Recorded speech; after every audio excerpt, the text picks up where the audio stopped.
Hi everyone, I'm Alastair Willis, Music Director of the South Bend Symphony Orchestra.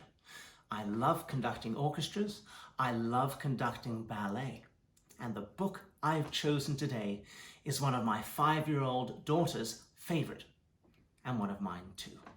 It's called Angelina Ballerina, and it's by Catherine Hollibird.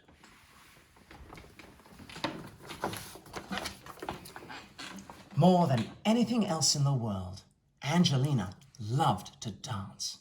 She danced all the time and she danced everywhere, and often she was so busy dancing that she forgot about the other things she was supposed to be doing.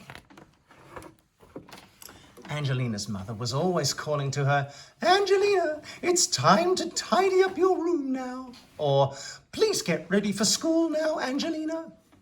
But Angelina never wanted to go to school. She never wanted to do anything but dance. One night, Angelina even danced in her dreams. And when she woke up in the morning, she knew that she was going to be a real ballerina someday. When Mrs. Mouseling called Angelina for breakfast, Angelina was standing on her bed doing curtsies.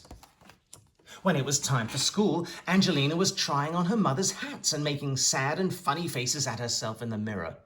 "You're going to be late again, Angelina," cried Mrs. Mouseling. But Angelina did not care. She skipped over rocks and practiced high leaps over the flower beds until she landed right in old Mrs. Hodgepodge's pansies and got a terrible scolding. At playtime, she twirled and spun across the playground so fast that none of the little boys in her class could catch her, and they were all very annoyed.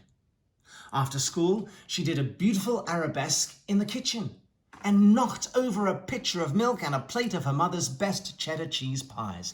"Oh, Angelina, your dancing is nothing but a nuisance," exclaimed her mother. She sent Angelina straight upstairs to her room and went to have a talk with Mr. Mouseling. Mrs. Mouseling shook her head and said, "I just don't know what to do about Angelina." Mr. Mouseling thought a while, and then he said, "I think I may have an idea."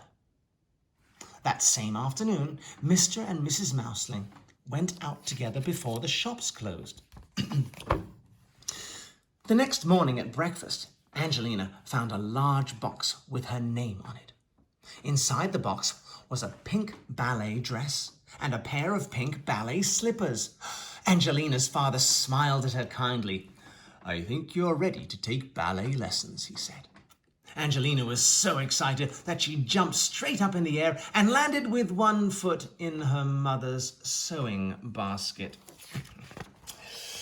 The very next day, Angelina took her pink slippers and ballet dress and went to her first lesson at Miss Lily's ballet school. There were 9 other little girls in the class, and they all practiced curtsies and pliés and ran around the room together, just like fairies. Then they skipped and twirled about until it was time to go home. "Congratulations, Angelina," said Miss Lily.